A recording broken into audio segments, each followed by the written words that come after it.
Tonight we're following up as Colorado moves forward with the voter-mandated effort to reintroduce wolves back into our state.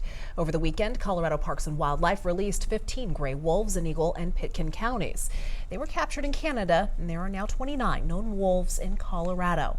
CPW is sharing how the latest wolf release went. And Denver 7's Colette Borderline joins us in studio here tonight. Colette, you've been covering this issue for years now, so what's your takeaway from this wolf release round 2? Well, I mean, there's just so many questions and so many different sides to this story.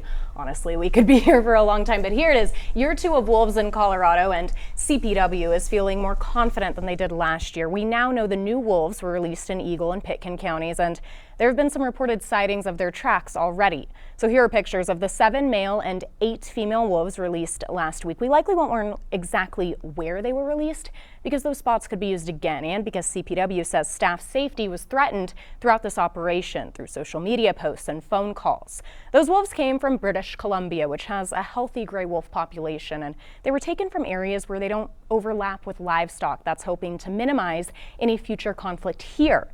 Another 5 wolves were released back into Colorado last week. Those are known as the Copper Creek Pack. They were captured last year after being connected to a string of depredations. That's when wolves are responsible for killing livestock or domestic animals.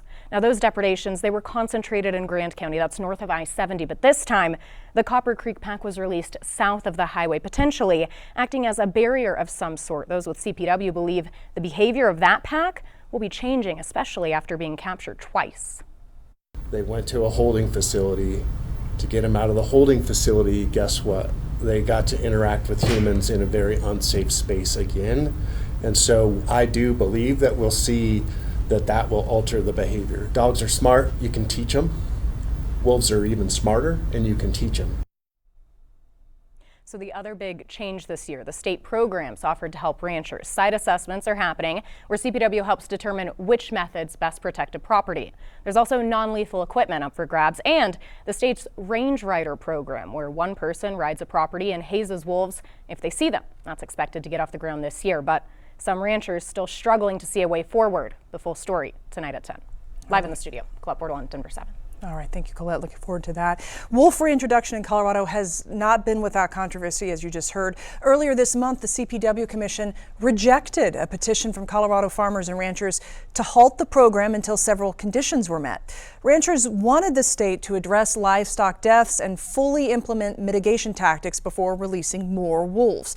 Now, over the last year, we've seen dozens of depredations and heard frustrations from ranchers. You can scan this QR code on your screen for a look back on the wolves of 2024 and how the lessons learned are now paving the way for this year ahead. Or you can also go to denver7.com/360.